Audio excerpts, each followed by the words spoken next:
And we are live. Hello, guys. Welcome to another episode of Jason Hebert Live.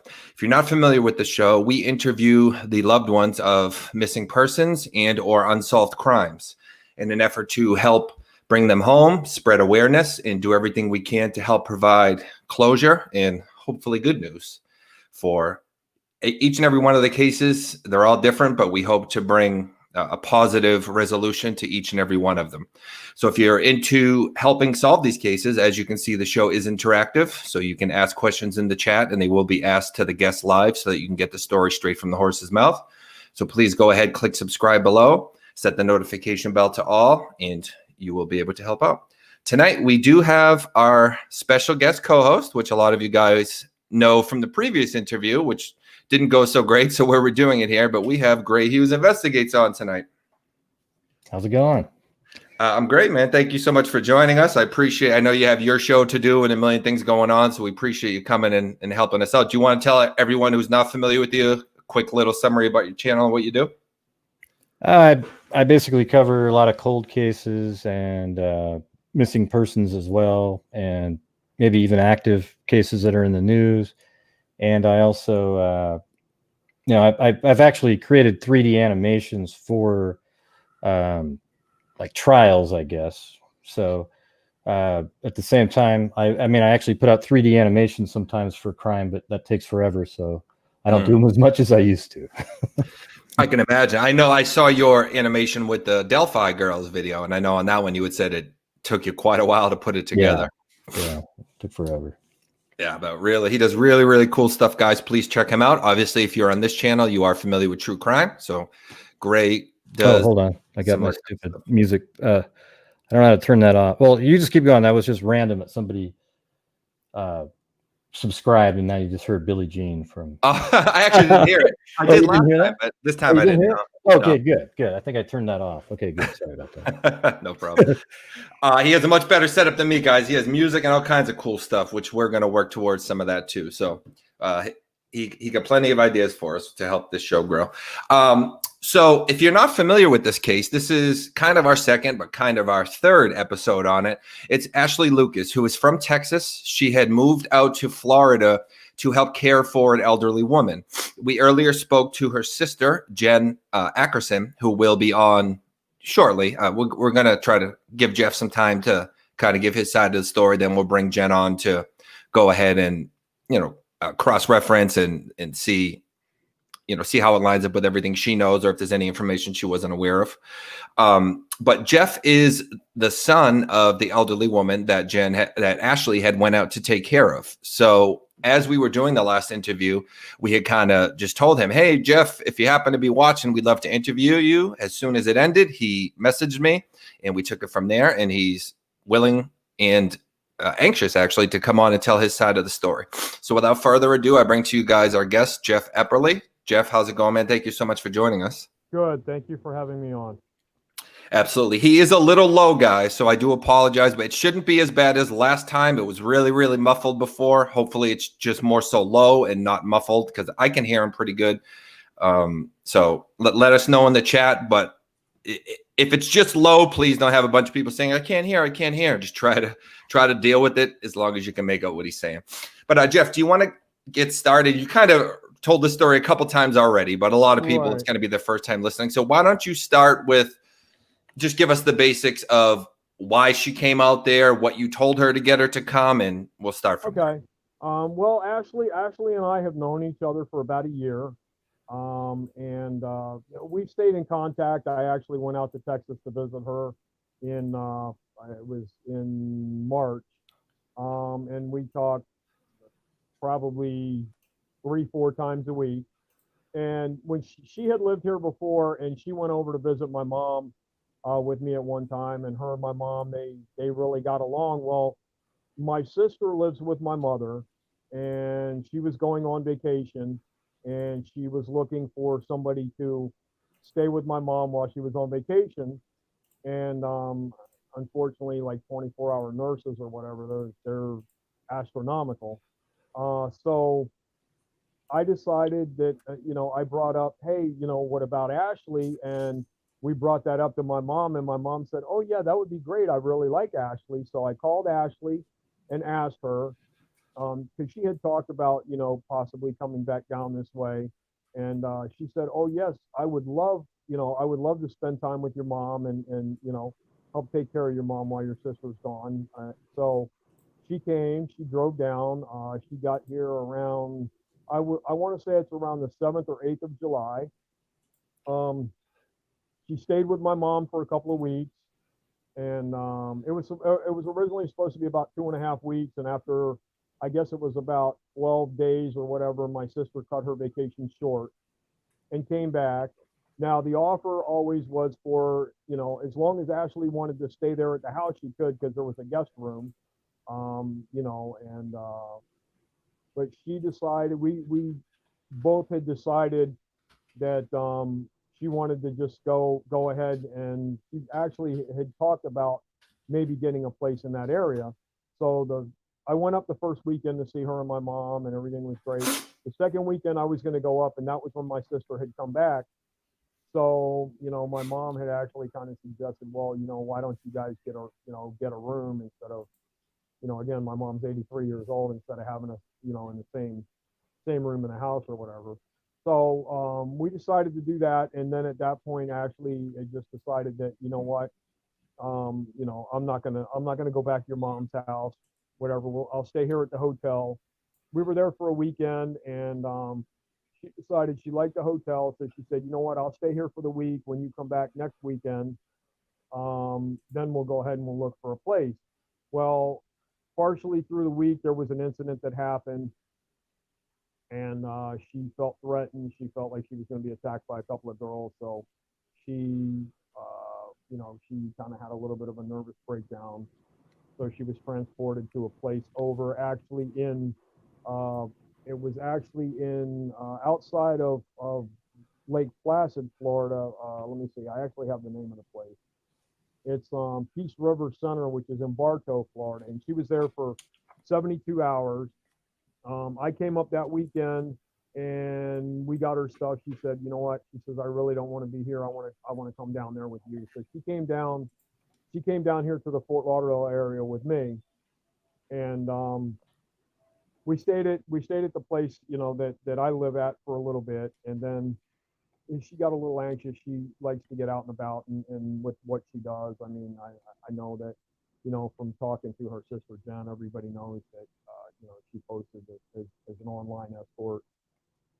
So one day she texted me where she was at work, and she said, "Look," she says, "I got a hotel room for a day or two, so, I can try to make some money." Because she was never one for, you know, asking somebody else to take care of her. She really wanted to have her own money so that she could contribute. So when she did that, there was a few issues, and there's some things going back to earlier in the year when she was here, with some identity theft and other things that happened that is really kind of got her, I don't want to say paranoid, but really, really scared about certain things. And then there were things going on with her mom after the identity theft. Her mom's identity got stolen. So she really thought that, there was somebody involved. Maybe this was personal. So after the whole, the hotel thing down here in Florida, she called me up one night, and she said, "Look," she says, can you come?" There was somebody there that was overstaying their welcome or whatever, and she was getting really nervous. So she asked me to show up, and What was the hotel spot that you're talking about? You mentioned. I'm trying to. There was a couple. I don't even remember. I think the name of the hotel was the Quality Inn, which is in Dania Beach, Florida. She was there for a couple of days. And let me jump in real quick while I think Sure. Gray's going to try to find that. Were you the last person to see her? Or let me rephrase it. When was the last time you did see her? The last time I saw her was August 31st. Her and I had talked. She was actually, there was some incidents where she started getting really scared, and went to the hospital a few times. This is from that incident that you were scared? Yeah, I mean, all of this has really been getting to her, because there was a period of time, almost a month, where she wasn't able to get a hold of her mom. and she started getting really scared that maybe somebody had done something to her mom and was trying to frame her, trying to set her up. And then she got a text that said it was from her mom, but the weird thing was it was an 813 area code, which is Tampa, Florida. Right. And that really kind of set her off. So that was bothering her, but I'm sorry to cut you off. I want to make sure we don't get too far behind in the chat here. Can you explain, since we kind of breezed by it, what was this incident at the hotel? We got a lot of questions on it. Did she call the police because of the incident, or what was her reaction? The earlier one over in Sebring, yeah, there was she had thought that somebody was trying to attack her, so she called the police or whatever, and then she basically had a nervous breakdown and she asked them to take her to the hospital. So that's where she was at for 3 days. Now the one when she came down to me, she basically just called me. She was getting nervous with some of the people that she was having come to see her. And again, because of everything that had been happening, she really started thinking that this was a full blown like there was a lot of people involved in the identity theft thing and trying to frame her or set her up, especially after she found out that her mom had messaged her from an 813 number, which she said, this can't be my mama, and she actually sent a text to that number: "You're not my mama. I don't know what you've done to her, but you're not going to get away with this." And that really at that point, she was totally very scared. I tried to console her. I tried to tell her, I said, look, I'm sure your mom's okay. I'm sure, everything's going to work out. But she got to the point where she actually went to the hospital in a 2-week period. She went to Memorial Regional Hospital here in Hollywood, Florida. And the weekend before, the weekend actually when all of this really happened, she actually went to the hospital on a Sunday night. She had the paramedics come get her because at that point, I said, well, I'll take you to the hospital. So I was getting up to get in my truck, and she said, no. She says, I'm going to call 911. Where were they? Where'd they pick her up from, though? Can you tell me that? They picked her up. They actually, at that point, they picked her up from the place we were staying at. And what was that? Which was called Sharky's Lodge, which is in Dania Beach, Florida. And we had actually been living there for about a month at that point. This was in the first time that she went to Memorial was on the 18th of, let me check. I actually have the paperwork. I think it was the 14th of August. Yeah, it was the 14th of August. And then she went one more time. And then the last 2 times she went was on the 23rd and 24th. Now on the 23rd, she went, that's when I told her that I would take her, and she said, no, I'm going to call the paramedics. And I'm like, why? She says, I don't feel really comfortable with you taking me. And I was it kind of threw me. I couldn't understand. And when she was in the hospital that night, she texted me and she says, I know now that you're a part of this. You're a part of, everything that's been going on. I don't know where my mama is, but I know somebody probably brought her to Florida. And I mean, she was really very confused. I did pick her up from the hospital that night. We got back to the apartment, and then she started in on me again. And I decided, you know what, she's very confused and everything. Let me go ahead, and I basically went and I sat in my truck all night.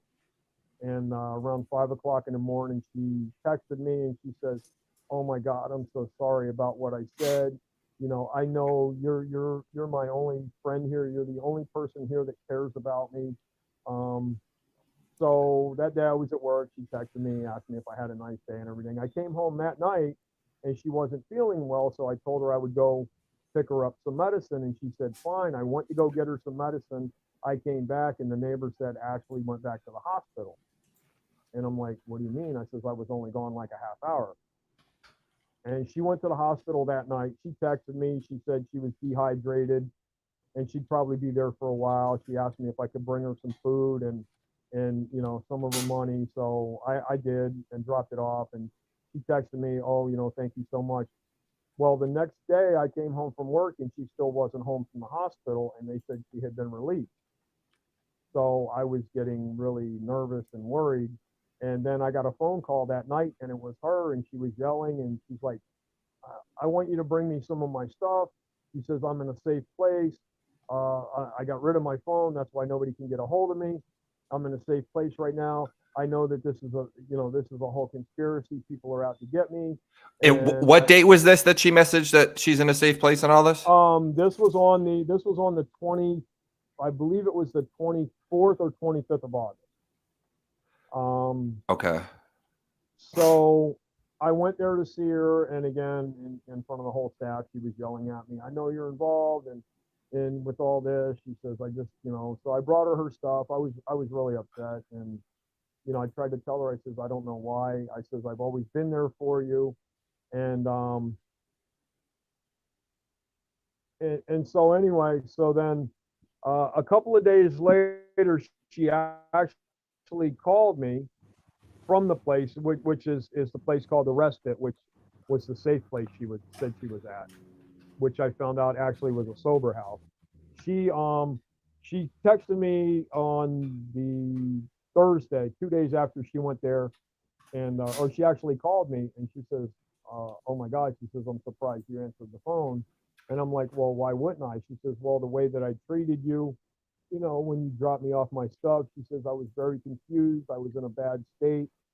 She said, she says, "I don't know if you would be willing to, but could you bring me up some snacks and some change for the change machine?" And I told her, I said, "Of course, I would, gladly do anything for you."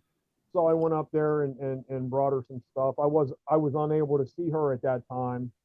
Um, and then Saturday, that was a Thursday, and then Saturday I had fallen asleep. I had a long day at work.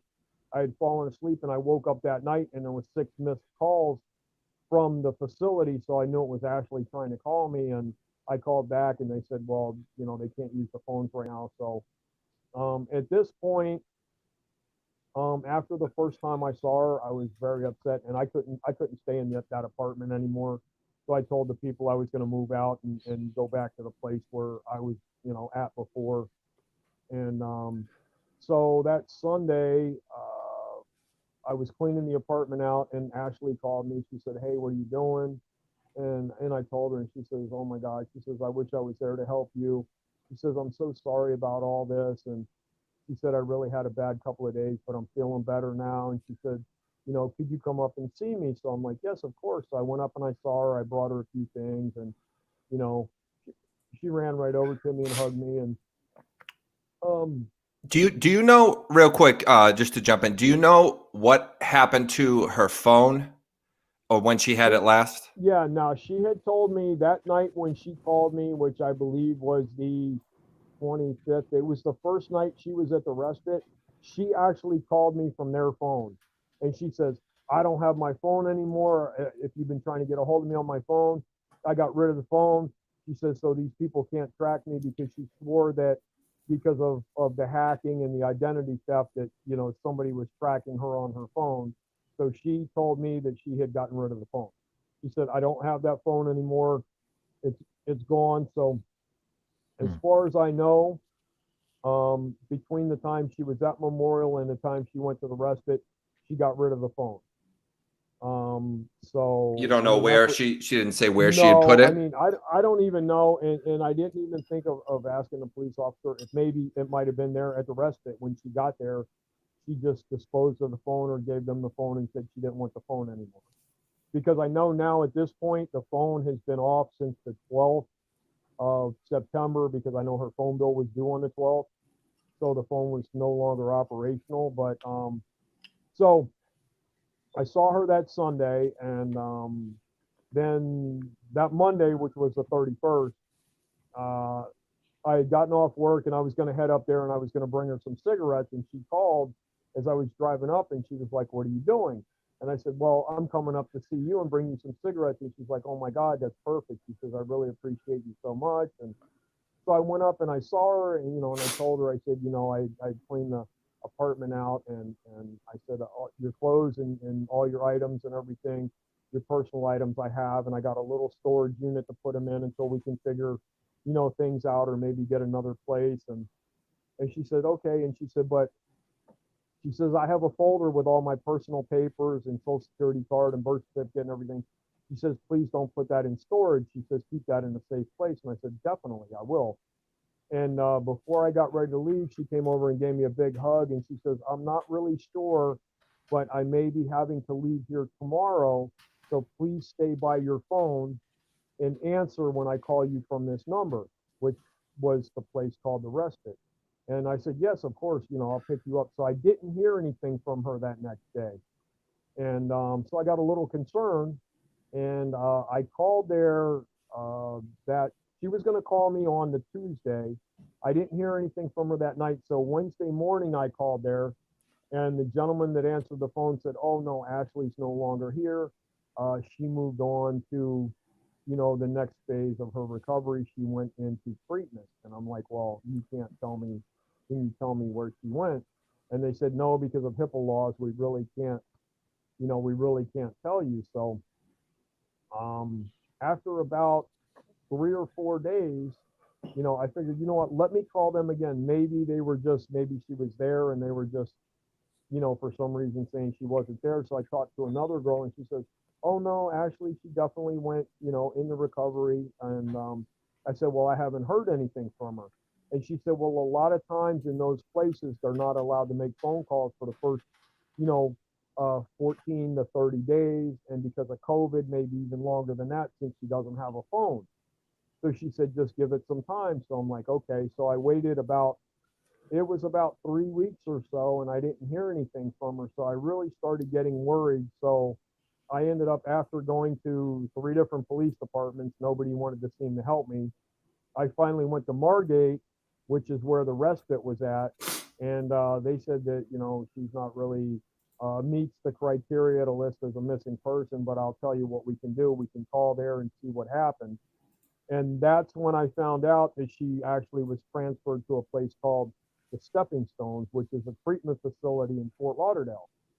And so the following day, I called the Stepping Stones, and this was already, probably around the first week of October. I kept getting the runaround on, different departments. She doesn't fit the criteria. So I called the Stepping Stones, and the girl said, well, I don't know anybody here of that name.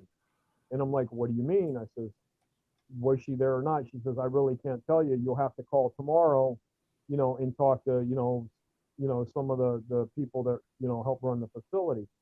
So I called the next morning, and the lady says, well, I can't tell you whether she, first she said, well, I can neither confirm nor deny whether she was ever here, but I can tell you she's not here now.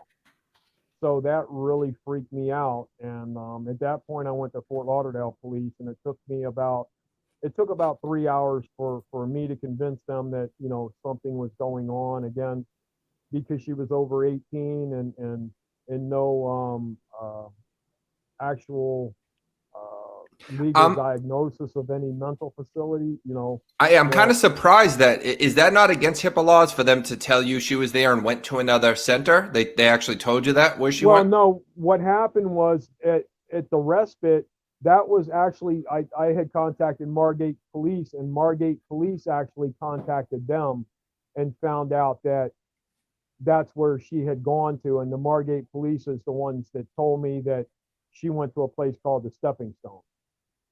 Okay. And then when I found out she wasn't there, I got Fort Lauderdale police involved, and they went there, and they found out that yes, indeed, she was there, but she just got up and walked out of the facility on the 19th of September. Said she didn't want to be there anymore, and they said she just walked out and walked down the street. And at that point, that was the last time anybody had seen or heard from her. Now, I've been in contact with the missing persons detective, Detective Williams, And she told me last week she followed up again with Stepping Stones, and then Stepping Stones now tells her that yes, she walked out on the 19th, but she walked back in like a week later to pick up her medication and then walked back out again, and then nobody's seen her since then. Okay. And the- Gray. So all this is Gray, I want want to make sure you confusing. get Well, some it was answer. the apartment that you said that you were cleaning. That was the Give me 1 sec, guys. My dogs are. wasn't that the your was it Sharky's? Yes, it was. Okay, so that's the apartment you said you were cleaning. Right. Yeah, that's where her and I had stayed. I mean, we had actually been there just almost right on the month. I had actually paid. We were there like 3.5 weeks because I had just paid the next week's rent coming up. The last night she was there. And then you gave her back up her clothing? Well, no. See, I did when I first brought her she first went to the respite.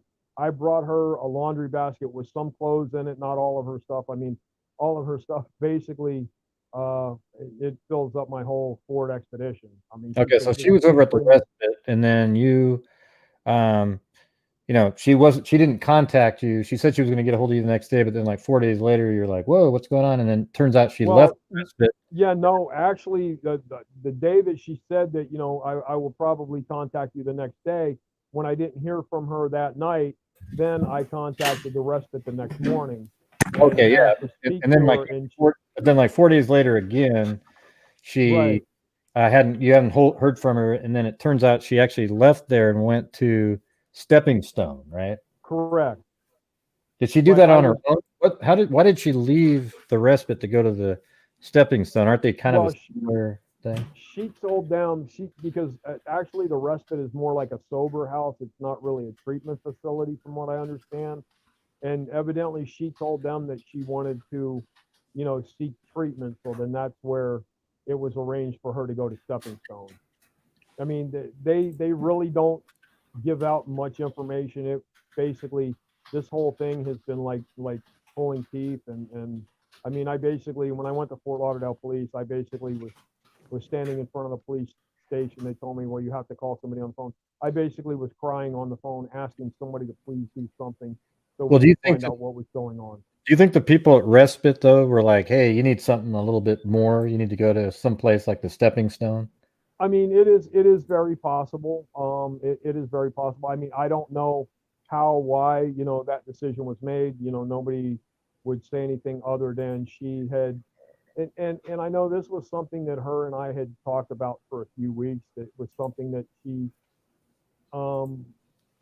had wanted to eventually do, and she said that was one of the reasons that she decided to stay here, because she knew that if she went somewhere else, either to Texas or Ohio, which she lived at for a little bit, that the people there would want her to take care of them, and she wouldn't be able to concentrate on herself. And she said she knew down here that she had somebody in me that would look after her and have her back, and she had a place to stay, so she wouldn't have to worry about those things, so she could indeed concentrate on herself. Yeah. How long was she at the Stepping Stone? After she left respite, how long was she in Stepping Stone before she decided to leave one day? I mean, I would estimate that, well, she left there on September the 19th is what they said. So I would estimate she probably went there on, I would imagine, the 1st, because when I didn't hear from her on the 1st, I called the respite on the 2nd, and they said she was already gone. So I would imagine she probably either left there on the 1st or the morning of the 2nd, which means she was probably there 18 or 19 days. Wow, that's a long time. And then she leaves, and then a week later comes back and picks up the little bit of clothes that she did have. No, she didn't even do that. She came back to get medicine. Came back to get medicine. Up medication, and I just found that out from the detective. She actually just found that out a week ago, after talking to people at Stepping Stones the second time. I wonder why she didn't get her clothing. It's kind of odd. Yeah, I don't know. I mean, the detective said she's getting two different stories from Stepping Stones. One story is that, yes, she left there with, some of the clothes and items that she had. And then another story was, no, she just left with the clothes on her back. Now, as far as all the rest of her clothes and all her belongings and personal papers and everything, I have all of those. Okay. Real quick, I want to get a question in too, because we're going to bring Sure. Jen on shortly. But so you reported her missing on the 19th, and when did you tell her family what was going on? Can you go over that timeline?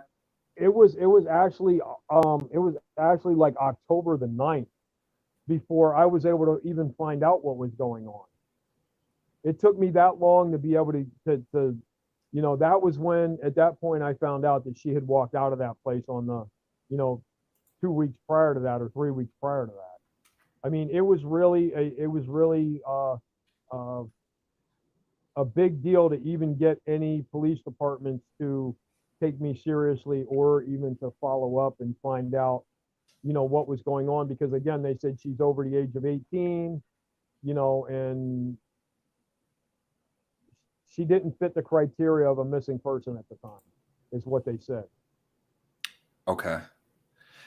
I want to bring Jen on because I know she had. There's kind of a lot to this story, so I apologize because some of the people are kind of asking for timelines and stuff in the chat. I've held off because I want to make sure we get all our questions in, because I know when Jen comes in, she's going to want the timeline, so I don't want you to have to repeat it too many times. Right. Before I do, Gray, is there any questions you wanted to make sure that you got out before we bring Jen on? I just want to make sure everyone is able to get all their questions answered before I start bringing more people.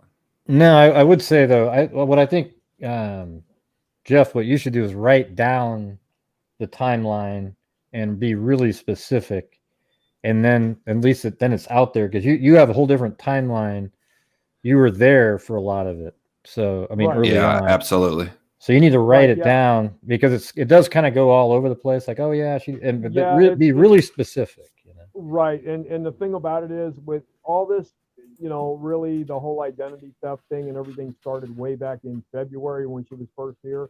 And actually, the first couple of weeks we were staying at the apartment, she was actually joking. She says, "Oh my God," she says, "I know, like, you're the only person that believes all this stuff because I know it's crazy, but you've been there from day one. You've seen it from day one. People look at me," she says, "this is almost like something out of a Lifetime movie. People don't believe, you know, that these kind of things happen." She says, "but you do." And she says, I'm even amazed. I'm surprised that you know, you're still here with all this crazy stuff going on." Well, do you believe some of that stuff? I do. I mean, I really do at this point now. I mean, I believe that she believes it. I don't really think that there's some big grand conspiracy. Maybe it is something personal. But I mean, it was to the point where there was even times where she thought that because she had called Amarillo police to try to do a welfare check on her mom and she didn't get a response, she was even starting to believe that maybe the police were involved in this as well. So, I mean, some of the things I've seen that I believe again that she really, you know, believes that this is a whole big thing and people out to get her. Just real quick, let me jump in. Jen, you can hear me, right? You guys can't see her, but I can see her down there. Jen, your camera's connected, but your mic isn't. So you might have to leave and come back and make sure you allow the mic, because we're not going to be able to hear you when we do bring you on. Sorry, Jeff, I just want to make sure she's prepared for when she comes. Absolutely. So you're gonna have to log out then in, Jen. Actually, real quick, let me try to pop her on. Let me see if we can hear her. Can you try to unmute yourself, Jen? I think it says your mic's not even on. We can't hear you at all, but it might. See the little line through the mic there? Can you try pushing that and see if it turns it on? Unmute or whatever. You might have to exit and go back in. Okay, Jeff, I'm sorry. While we wait for her, what were you saying? I just want to make sure she knew so that it didn't take too long. Yeah, no, I do believe that, you know, a lot of this stuff was real. But I mean, the bottom line is that I believe that Ashley believed that it was real. So I wanted to be there for her, We can hear you know, and I wanted to help her and I wanted to help keep her safe. And I don't know, I feel that, I mean, I wasn't able to do that for her. And that's a horrible feeling. Why? Jen, so obviously you've been listening in. I know you have a lot of questions, and I've been trying to manage asking effective questions, but not kind of, getting in your way for what you want to ask. So sorry, this is a little more complicated than a typical interview, but you have the floor if there's anything you heard that you need clarification or anything like that. Okay. Hi. Hi, Jen. How are you? Okay, so I thought I was prepared until I just heard all that, and now I'm not. But okay. So on her phone, you say that her phone is. Can you tell me again what happened to her phone? She called me up from the place she was at, the respite. She called me from their phone, and she said, I got my phone. I don't have my phone anymore. I got rid of my phone, so nobody can get a hold of me. Nobody can track me, and she always thought that that her phone was bugged or something was going on with her phone. And she basically yelled and screamed. She says, I don't have the phone anymore. That's why she kept calling me from the place called the respite. And she had 3 phones, guys, right? Jen and Jeff? Well, at one point she had quite a few phones. And some of them she just used like internet numbers and stuff like that. But she got to the point where she got rid of the phones. We through one of those Walmart kiosks where you can like trade the phones in and get money or whatever. She did that actually in Sebring, right after when she was watching my mom, because she was like, you know what, all these phones, she said people could, be tracing me or whatever. And she even told me, she said, since you were one of my contacts in your phone, in her phone, she said, please, she says, check your credit rating and everything every now and then, because I wouldn't be surprised if they try to hack into your stuff and get your information as well. I mean, she was really, really scared that this was something personal. Somebody was out to get her and was out to get anybody that was related to her or friends of hers. Isn't there like schizophrenia Okay, involved though in your guys' world? Things like Ashley had told me that she thought she was, but the thing about it is she was never really officially diagnosed from what I understand. And that's why after, the second or third time when she went to the emergency room at Memorial, they basically told her no. And I think a lot of it was because of her substance abuse. They kind of dismissed that there was any kind of paranoia or anything.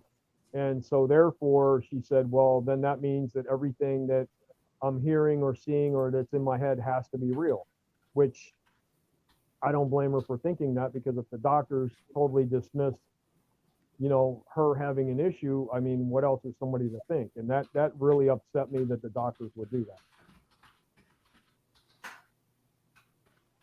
Okay, I just don't understand that, because she's never been like that. But anyway, I'm just going to start at the beginning of what I had, because I'm kind of backwards and thrown off now. Okay. So in the beginning, when we spoke, you told me that she had arrived in Florida on July the 3rd, correct? It was actually it was actually on she got here like the 7th or 8th. She actually left. I was going back through all the texts and everything. She actually left on, I think she left Texas on the 3rd. Okay. Well, you had told me, because we talked about it, that she arrived on the 3rd, and then the last interview you said the 7th or 8th. So that's where I was kind of right.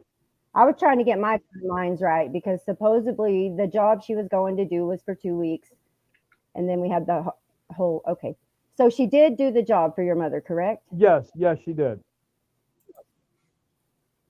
Okay, were you there with her while she was watching your mother?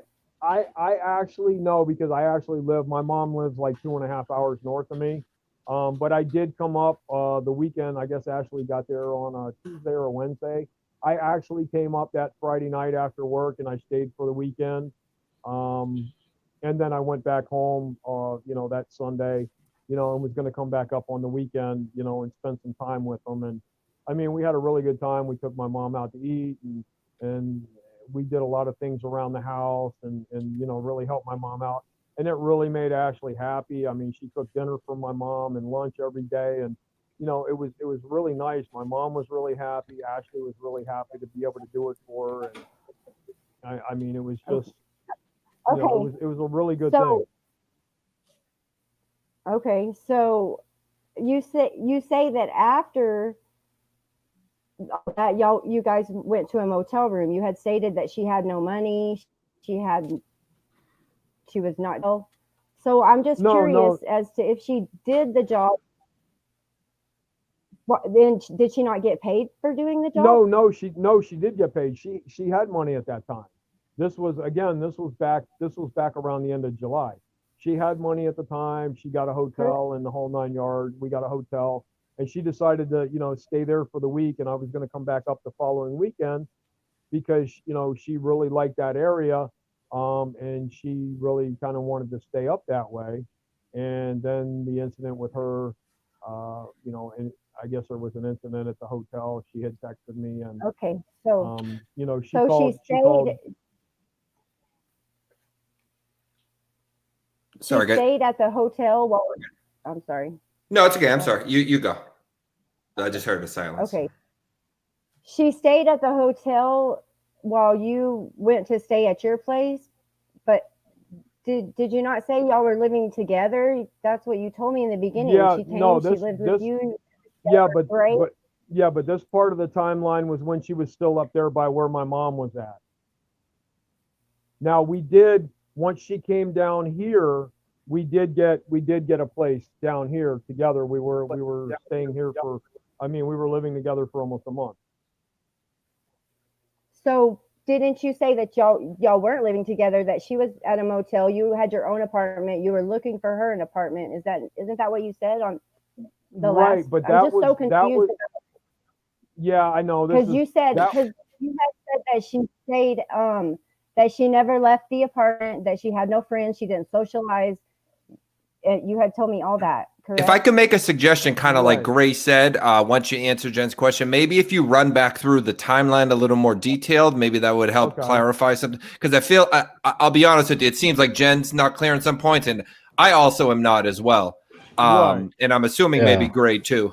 Gray, it's all over the place. Here's what I would do is when I say detailed, I don't mean like a small little like outline. I mean literally start off on what was the date that she went there to go to your mom's place? What was that, the 7th or so?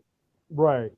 Well, whatever that was, start right then and go through every single day that you can remember and specific locations, where she went, the time, everything that you remember as being with her, because then you can just refer to that. And whenever you're talking to people, go through it in order, because right now it's like, well, yeah, then there was these 3 days where when were those 3 days? Because we don't know, It's a little tough to follow without a complete. She was at the hotel now this was directly after she left my mom. Well, we're going to start from do you want to start from the 7th when she got there and run us through? Because and this is what happens. This is why I try to do a little intro in the beginning, because anybody, when you're telling a story, you bounce around. We all do it. But for this, let's start on the 7th. Everything that was said, and take us through every single detail, everything you can remember, anyways, as best you can remember it, kind of back to back. Exactly. Okay, so she got to my mom's. It was right around the 7th or 8th of July. She was there with my mom. That first weekend she was there, I drove up to see them. I stayed with them that weekend at my mom's place. And then I came back down here to Fort Lauderdale, for where I work and everything. And Ashley was still there staying with my mom. Now, the following weekend. Can I ask one question real quick? Yes. Pick up wherever. What town does your mom live in? My mom lives in Lake Placid, Florida. Okay, go ahead. Okay, so they were there, which is about 2.5 hours north of Fort Lauderdale. So they were there. So I went there the first weekend Ashley was there. I was there and stayed that weekend. I came back home for the week, and I was coming back up the following weekend. Well, my sister, she cut her vacation short and came back home. And so my mom said, well, when you come up, she says, maybe you and Ashley should just, for the weekend, stay in a hotel. She says, Ashley's more than welcome to stay here at the house, as long as she wants to stay here, and my sister had already paid her and everything. So, that part of the job was done, but the offer was out there for Ashley to, stay at my mom's as long as she wanted. So we decided we got a room that weekend up in that area. And at that point, Ashley just decided that because there was a little tension with me and my sister, and Ashley, she felt uncomfortable that my sister had said a few things about me to my mom. So she said, you know what? She says, let's just go ahead and get a room. She says, I like the area. I'd like to try to get an apartment up this way. And so we stayed in a motel for the weekend. And then she decided, you know what, I'm going to stay here in this motel up here in Sebring, Florida for another week. You come up the following weekend, and then we'll look for an apartment for me up this way. So I was like, okay. But then there was an incident there at that hotel where she felt threatened by a couple of girls that were staying at the hotel. And then she called 911. Can I and at that jump point, in? yes. Okay, before we get to the next part, was she staying at that hotel? While she was staying at that motel, was she having clients? That I Is don't. that why she was there? That I don't believe. No, she was actually staying there because the plan was I was going to come up the following weekend, and I had already started calling around for apartments in that area because she had decided that she would like to stay in that area for a bit. So she figured she would just stay, there at the hotel in that area. And whatever may have happened that week. What, I couldn't hear you. Was she working when she was there that week? As far as for my mom or anything, no, that was already done. She had already been paid for that. No, was she working with clients at that motel? That I can't tell you. I have no idea. As far as I know, I mean, she might have been. She didn't say whether or not she was. I mean, it's very well possible.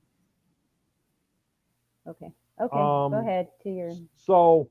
I'm so sorry to keep jumping in with you, Jeff, because we want you Sure. to tell the story. But before you go into the next part, there's a lot of people asking about like drug usage and stuff like that. Not in a judgmental way, but just so Right. for the sake of thoroughness, yourself and Ashley, was there usage going on at this time?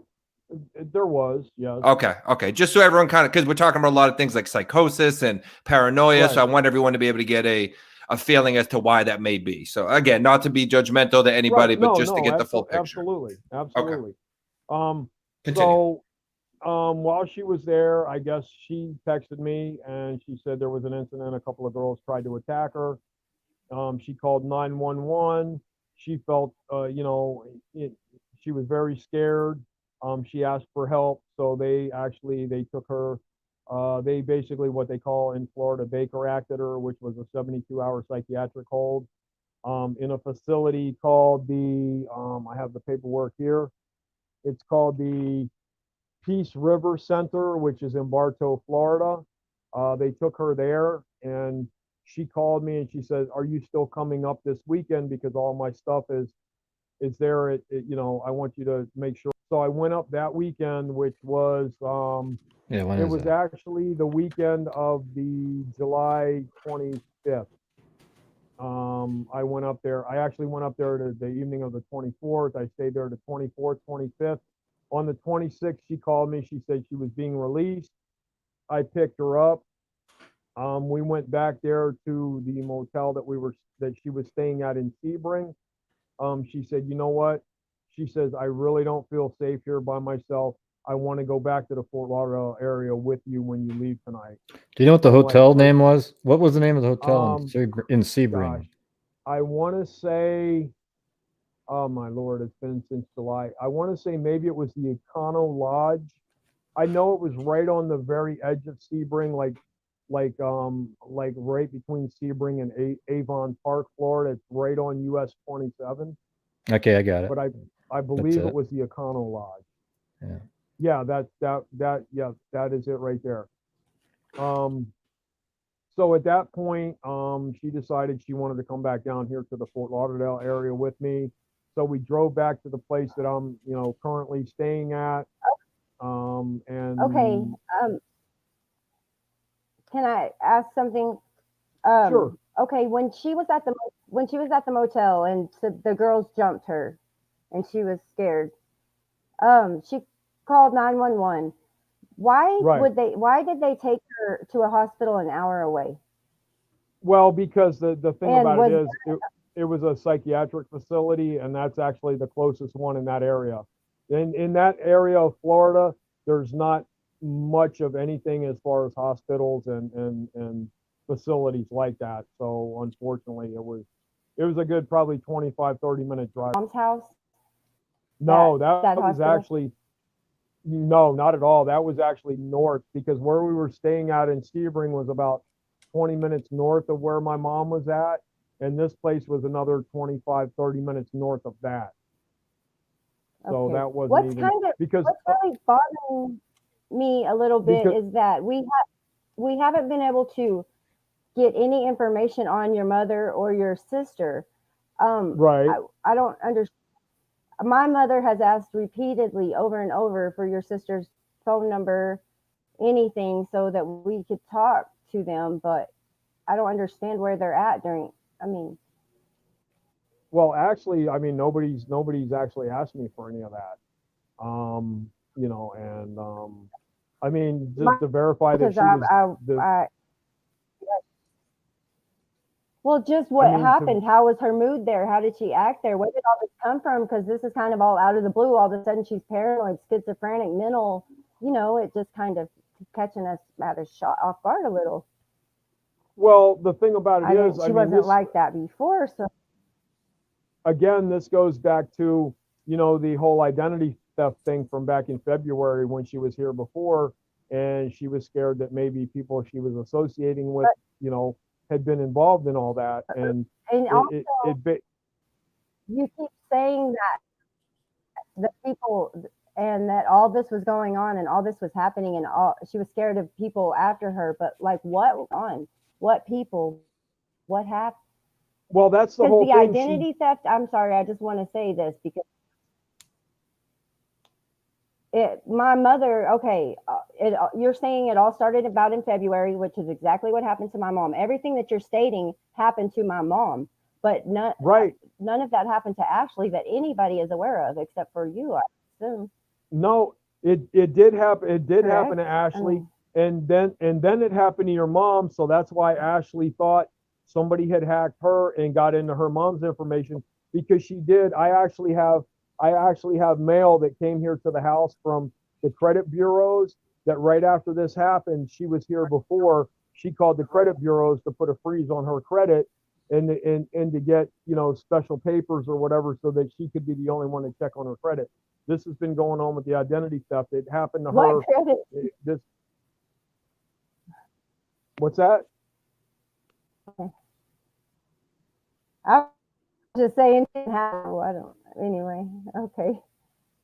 That's, I don't know. I'm just not understanding how, I think the confusion all comes in here. It's just the timeline. You need to do a timeline. You need to have a really specific, I'm just telling you. Like if Jeff came up with a timeline, maybe you guys can work on a timeline together. Like you're sitting there, but it seems like you guys need to get something figured out, because it's not making sense to you, because in your mind, everything is bouncing around to this and that and this and that, but it all might make sense if you actually put it on a piece of paper in order. Right. I'm just telling you just the truth here.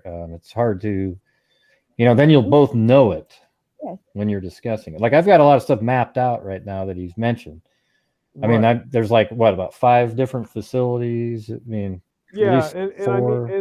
I mean the major, once she got down here, things were, you know, things were okay, and then she did, you know, she did continue to you know, to see people, and even when we had the place in Dania Beach, and then it just got to be to the point where she was hearing noises like the neighbors were knocking on the wall and everything, and that was starting to get to her, and she really thought, especially um, when that number texted her saying that it was her mom, when she saw it was a Florida area code, she really believed that that was not her mom and that somebody had done something to her mom and was trying to frame her for it. And that's what really scared her.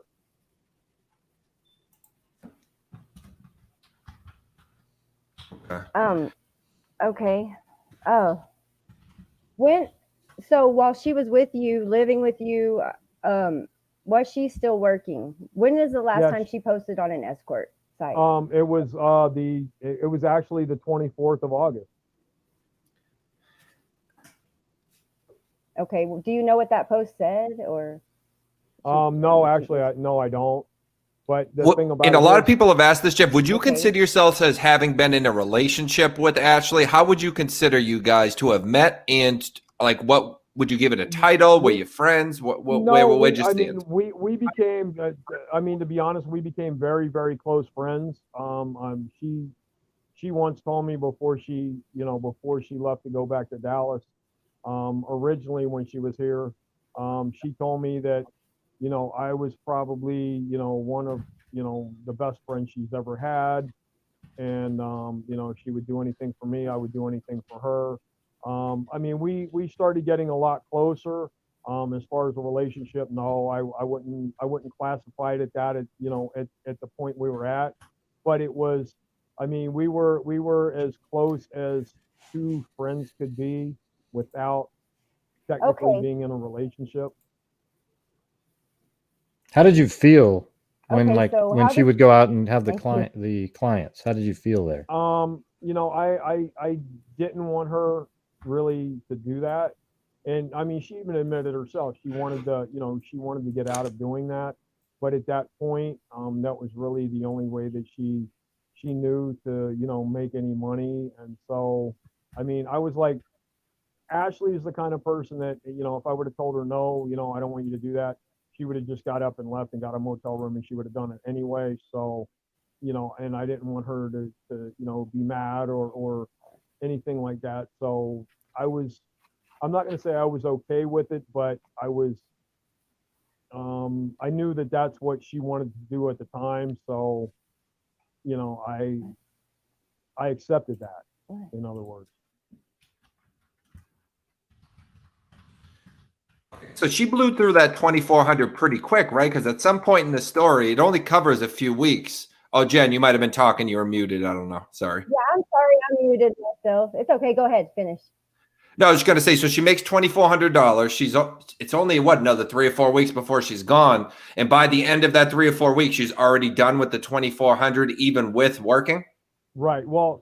See now, when she left my mom, it was the middle of July, and we were in the apartment from the end of July to the end of August, so it was almost 2 months. Because again, when she first came down here, it was the 7th or 8th of July, and then we were in the apartment all the way up until, I mean, she was there at the apartment with me all the way until the 24th of August. Yeah, but she was at the house from the 7th for 2 weeks without having to spend a nickel, right? Right. Wasn't right, she? yeah. Okay, so that would have been like July 21st, right? Right. And then when my sister got back from vacation, my sister paid. So, but then a month later, she burned through 2,400. Huh? Well, she could definitely burn through some money. Okay. Well, I just forgot again. So you originally were her client. I see a lot of people asking how'd you meet her. So Right. originally Yes. you No. met her through the escort. Yeah. obviously. I did. I did. And you know, I met her through that, and we just, basically we just started talking, and I don't know how it happened. We just became really good friends, and I mean, it was to the point where sometimes I would be at work, and she would text me, and she said, "Hey, do you want to come over and do you want to hang out?" And I mean, I mean, the majority of the time, 90% of the time, I would go over there. I would hang out with her. We would grab something to eat. We would have a few beers, and I would spend. All at this time, she's also still working, correct? She Yes. still has. She's okay. Did you at one point? Where you did go to Dallas with her, correct? At one Yes, point? I did. Well, I went to Dallas after she left here. She was only able to take a few bags or whatever on the plane, and I told her, I said, don't worry. I says, I'll get your stuff and I'll get it together and I'll bring it to you, which I did. I brought her a couple of bags, the rest of her clothes and everything else. I flew out to Dallas to see her for a weekend, and I brought her, her stuff like, I told her I would do. And, that's the kind of, friendship that we had, that we would do anything for, anything for each other. So, did you meet any of her friends while you were in Dallas? Did you meet? I actually did. I met her friend Elizabeth. That's Okay.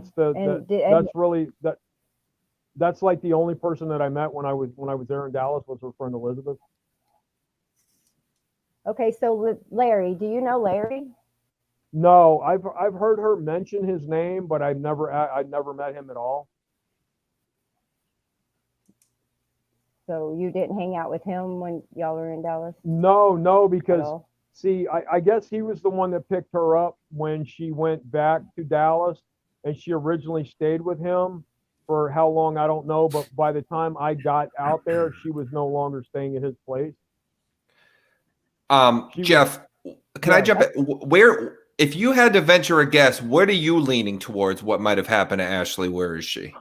See, I have no idea. I mean, the last, like I said, that first night she was at the respite, she had it in her head that, somehow I was involved with the identity theft and everything else. And I can't believe it, because you were the last good person left in my life, and da da da da. But then, after a couple of days, everything was really cool, and it seemed like everything was great, and especially the fact that she asked me to make sure I take care of all her personal papers and stuff, and that she would be calling me. So, I mean, I don't know. I mean, because at some point, I have the feeling that maybe in the back of her head, she really still did think that, and that's why she didn't reach out to me. But I mean, her mom even says don't think that, because at the same time, she hasn't reached out to any of her family either, which makes no sense. I mean, this is totally not her, in my opinion, not to reach out to the people that care about her,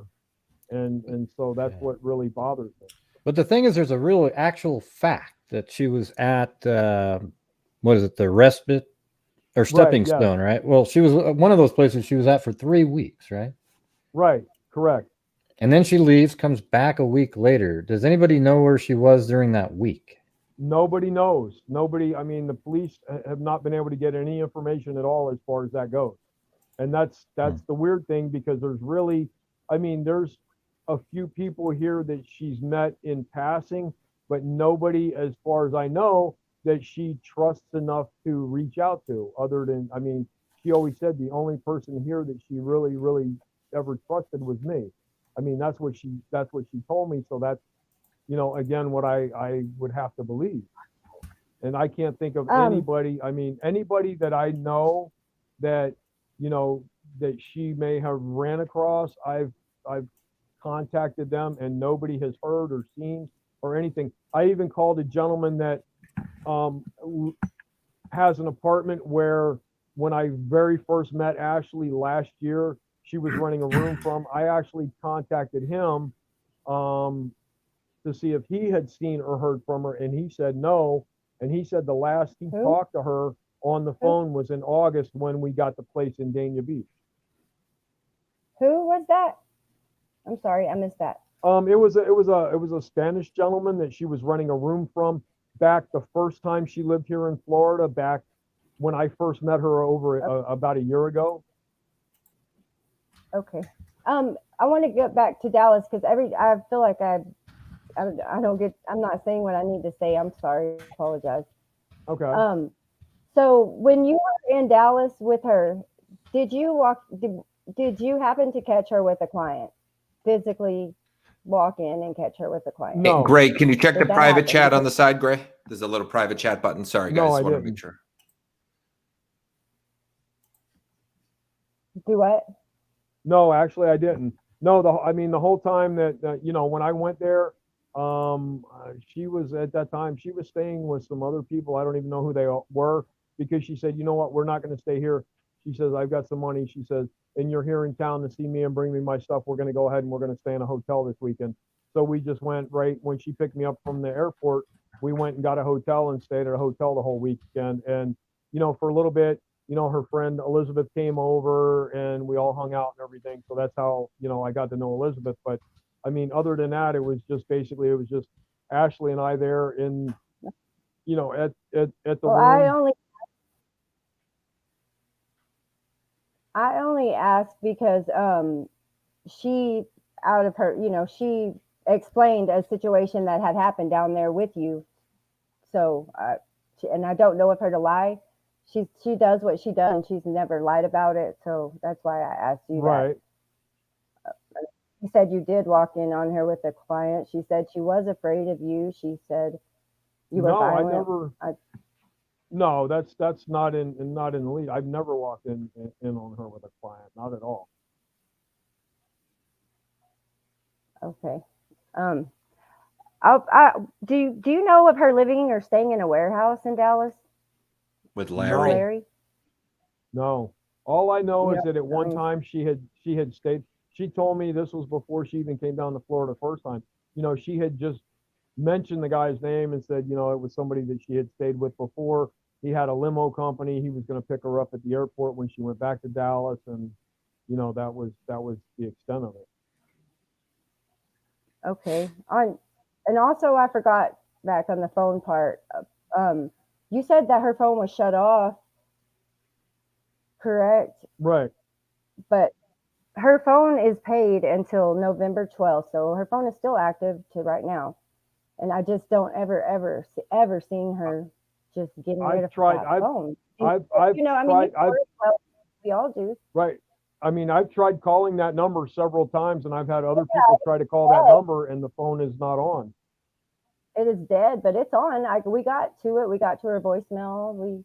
Really? And it's paid until November 12th because her bill comes tomorrow. I mean, I've tried, and I gave the number to the police, and as far as I know, because I've tried from several different people that I know calling that 469 number, and it's as if the phone is shut off. And Jen, there's 3 phones, right? I know Jeff said that one was like a main one, some were just internet, but it's just kind of, I can't imagine. So she just kind of got rid of all 3 phones. That, I mean, I guess it's possible, but that seems a little extreme. And deleted her Facebook. Well, she deleted her Facebook when she went back to Dallas, and she actually deleted her Facebook back in, she deleted her Facebook back around the beginning of March when she went back to Dallas. But why? Do you know why? It just sounds these characteristics are not her. They're just not she her. She told me, because I thought the same thing, because at that time, I was contacted, you know, with her on Messenger, you know, to make the arrangements for me to come there and everything. She told me she deleted the Facebook because she thought that had gotten hacked and people were messing with her on Facebook. So she totally deleted her Facebook back in the beginning of March. Okay. And I'm seeing a lot of this chat, and I mean, I apologize. I'm not in any way trying to accuse. I'm just trying to find out the truth. No, I know that, absolutely. I had a talk with Jeff beforehand, Jen, just so you guys know it, so everyone listening knows. He's prepared for the fact that, you know, given the situation, there's going to be 1, accusations, right. 2, tough questions. So I made him well aware of that. And, you know, I told him that we're not attacking him, that to expect difficult questions. And I want to make it clear to everybody, not only did, I'm not taking sides either way, not only did I have to not have to force Jeff to come on, he contacted me. Every time I called him, he picked up on the first ring. every time he doesn't hear from me, he's messaging, hey, can we do it? Can we do it? So in no way did we have to like corner him and get him to do this. He's totally coming forward. Take that as you want to take it. I know everyone has their opinions, but I want to put that out there. This is totally on him. And he's done, this is the third attempt he's had to do this. So he's not like hiding and scampering around and we have to chase him. Again, take it as you will, but I want to make sure that that's known. Sorry, Jim. I was going to say, I think the key right now to this entire situation of her being missing is whoever or wherever she was during that week. Yep. I was just going to say that. I think is exactly if you can figure that out, Right. then you've got an answer to some questions, because she literally, it almost like somebody dropped her off to go get the medicine and then took her again. I mean, Like that's you know, that's what so- I think as well. And let me ask you real quick, Jen. I forget if it was you in the chat or if someone else in the chat, but someone had said that she might have gotten rid of her phones, but if she had, she would have instantly went and got another phone. Has anyone tried for the heck of it to see the places where she could have gotten a phone around the area to see if she did go and get another one? Have you tried phone stores with her picture to say, hey, did this girl come in the last couple months to buy a phone? I mean, worth a shot. If you know for sure she would have went and got one, right? Right. That definitely is worth a shot. No, I haven't. I mean, there's so many phone stores in this area. I wouldn't even.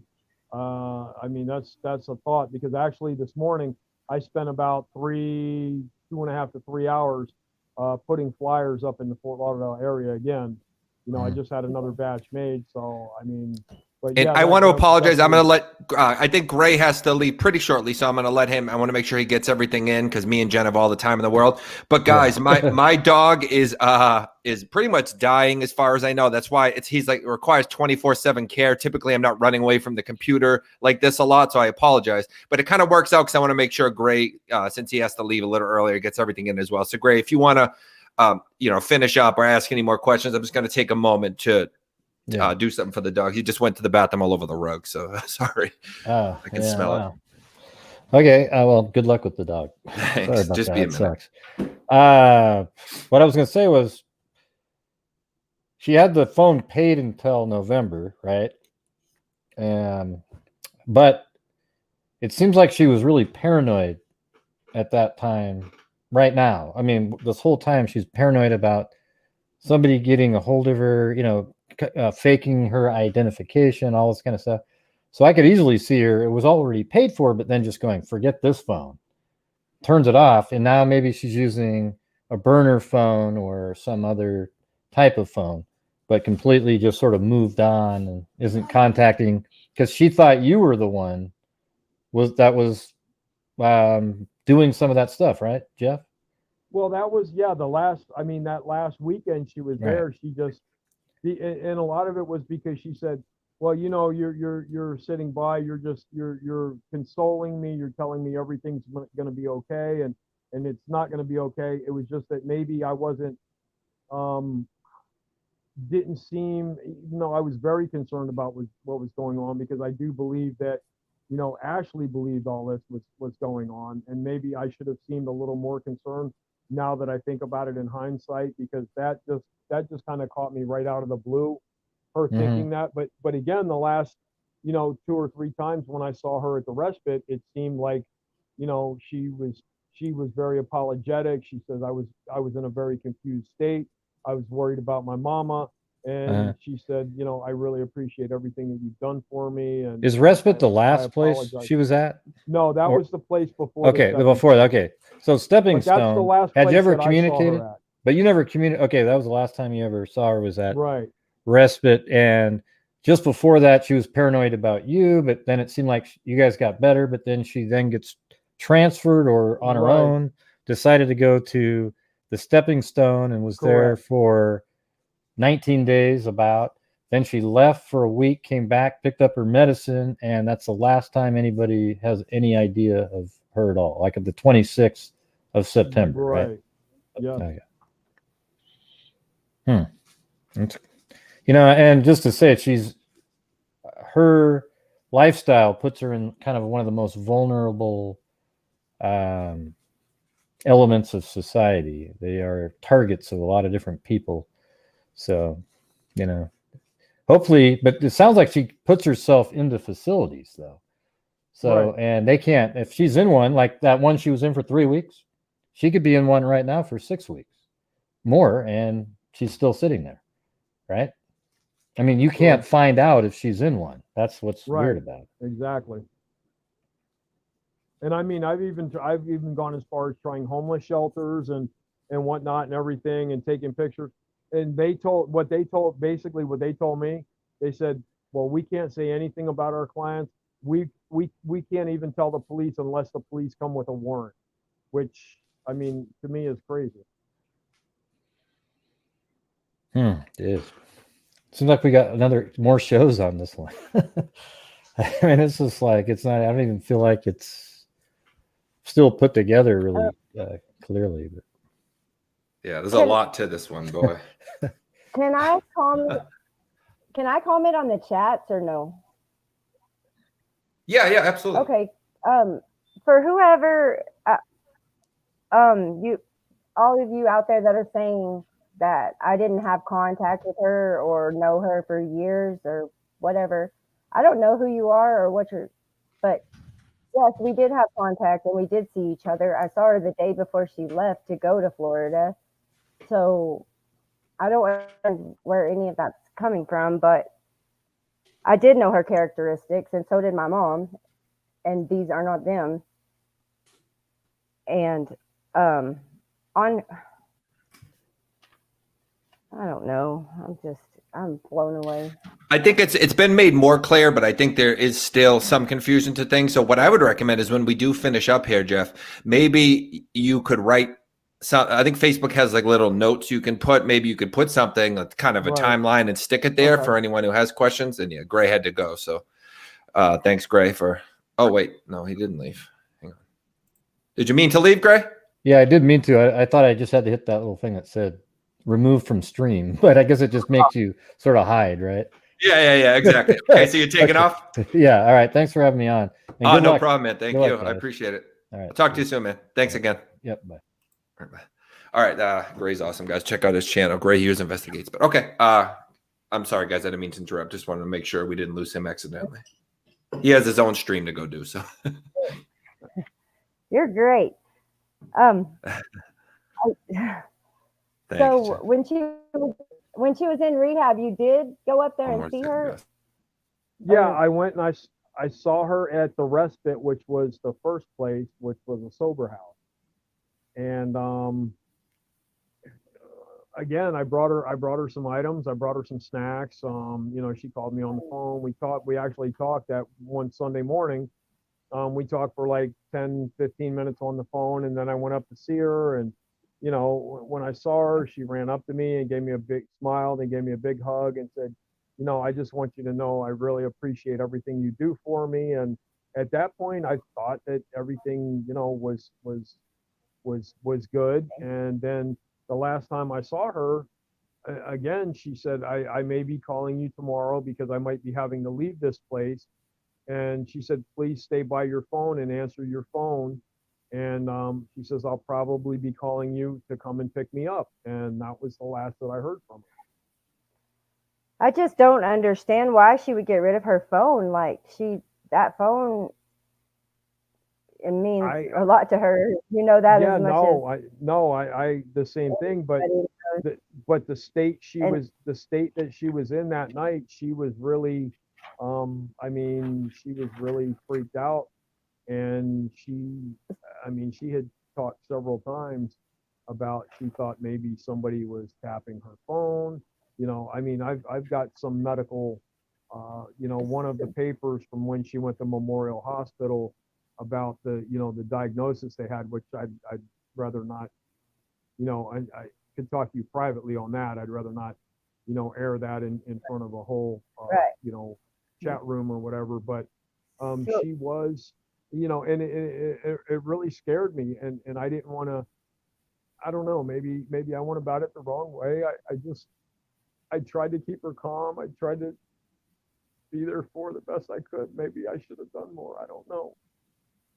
It's not, I don't think we could have known any of this actually.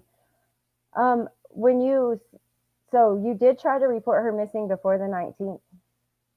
I tried several times. It was like pulling teeth because they're like, well, there's a certain criterion. She didn't meet the criteria because she was older than So, 18. She didn't have an exact so diagnosis of any kind of mental disorder or anything. So that they said, well, it could just be something where she just ran off and she's over 18, so she's free to do whatever she wants to do. okay, so I just thought that you had told me that they wouldn't let you report it because you weren't family. Well, that I think might have been a little bit of it too, but I mean, it was a whole. They were like, "Well, this is criteria," and I told her, because the first thing I told them, I said, "Well, she doesn't have any family down here." I said, her and I were sharing a place together.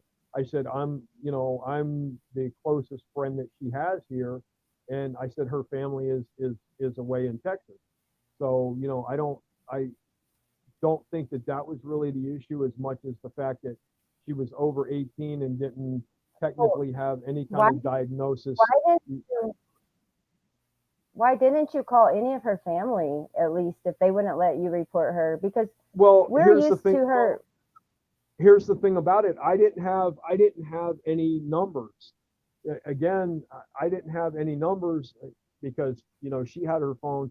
I didn't have any numbers. I got lucky because when I was looking up pictures to send to the detective, I found some screenshots of some phone numbers that she sent me way back in February when the whole identity theft thing started, because the phone she had then she got rid of and wanted to get a new phone. So there was certain numbers she wanted to have on the phone. And there was a couple of them from a couple of people in Dallas. And through that, I was able to get a hold of your mom. I didn't physically have a number for, Elizabeth But or your don't mom or anything. don't you have her laptop, all of her paperwork, all of her I documents? do. Don't you have everything? I have all her documents. I have Which I don't see why you don't I have her have. laptop. I do have that. Officer Williams, we originally were supposed to get together this week for her to get that from me, but she had called me and said that she had something else going on. So we arranged for her to meet with me on Thursday this coming week And so that she can get Officer that. Williams also said that she didn't even know you had her stuff. But speaking of that, she said that you never tried to report her missing ever before that day. I'm just kind of stuck on Yes, I that. actually I did through the Margate police. See, the thing Through the about it what? is I'm these not police, familiar with Florida, so I don't know. right? All these police departments, I had to go to 5 different police departments in order to even get anybody to file a report, because they said, well, it has to be the last place she was seen. So then I went to the last place I saw her, which was Margate. They didn't want to file a report. So then I had to find out where she was at. Margate police found out where she was at. And then I found out she was in Fort Lauderdale. It took me almost 2 weeks to get any police department to do anything about this. I'm so So frustrated from the whole thing. that whole time from the time she went missing to the time she was reported, you were actively trying to Yes, do yes. something. I went to 5 different police departments But they don't before have any anybody record. would do anything. What's that? Um, I just said they don't have any, or they told me they don't have any record, but I didn't call 5 different people also. Well, that's just- because nobody else made any reports. One police department would say, well, no, she doesn't meet the Well, criteria, okay, or so you did have to you go to tell this police department. did you And tell Detective Williams that you tried to report her missing? I did. I told her about Margate, and Margate wouldn't technically file a missing persons report. All they did was call the respite to find out where she went after being at the respite, but they would not file an official report because, again, they just said wonder she why. didn't meet the criteria. So why did Detective Williams tell us no? Like, it's just no answers anywhere. It sucks. It's like going in a big circle, just like trying to talk to the places. Is there cameras? I can't tell you that. I mean, everything is just a big circle, and no one will I tell know you anything. this whole thing. No answers. I know this whole thing has been crazy. I mean, I'm not. I spent 2.5 hours at the Fort Lauderdale Police Department before they would even consider sending an officer out there to the stepping stones to see if she was still there or when she left. And then it was about That officer asked me for some pictures, and then it was like 3 days later when Detective Williams finally, contacted me and said that they were going to do a missing persons report. So, I mean, this has been a whole fiasco from day one. Okay. Go ahead, Jason.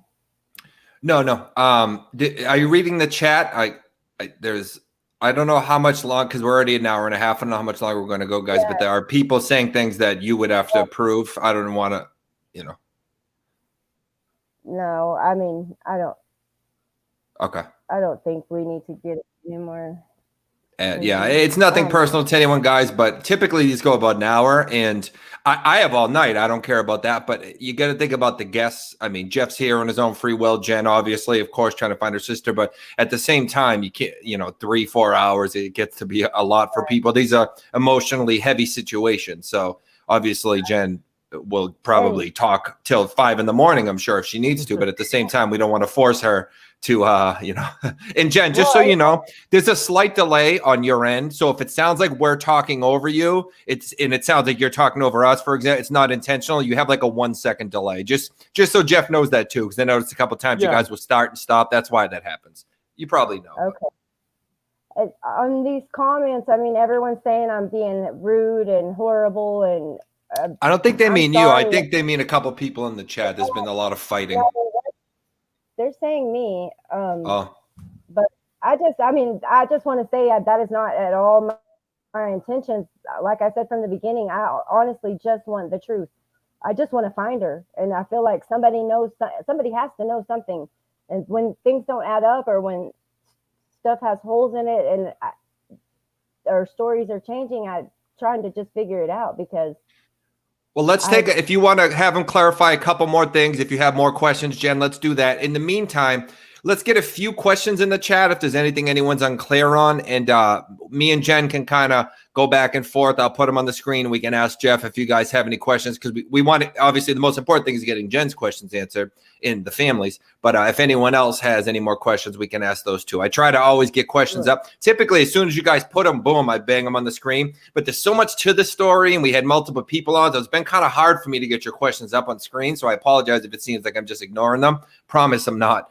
But yeah, so Jeff and Jen, we'll give them a couple more minutes to kind of hash out some of the details. And then if you guys want to put some questions in the chat, we can ask those too. So I'm sorry, Jen, if continue. I know you probably have more things you wanted to. I thought you were going to get to some chats. I'm confused. Oh, okay. Yeah, no, I am, but I didn't know if I kind of interrupted you to say that. So I didn't know if you were finishing a thought or. No, all my thoughts are. It's a lot. It's kind of like, and you got to kind of go back and listen again, because like you're nervous, and there's a lot going on. I'm sure it's the same for Jeff. It's you feel like on the spot, especially when it's live and the stuff like that. So, but let's get to a few questions. Hang on. You have a lot of support in the chat too, Jen, just so you know.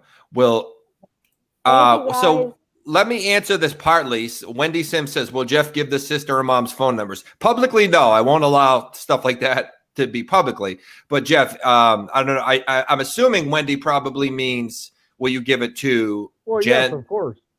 Yeah, of course. Okay, because you had asked that, right, Jen? Yes. Oh, guys, I'm sorry. My dog is whining. Give me 1 second, guys. If you want to ask a question in the chat, Jen, he's on the bed now, and he's about to pee if I don't get him. I'm so sorry. He's dying. I'm so sorry. No, go ahead. Oh, don't say that. Okay. Yeah, I mean, I would kind of like to talk to your sister or your mom or somebody, just so that we know that she actually was there and she did do the job. You understand. It's not anything against you. It's no, of course, absolutely. I don't even know if she, it's just all just so strange.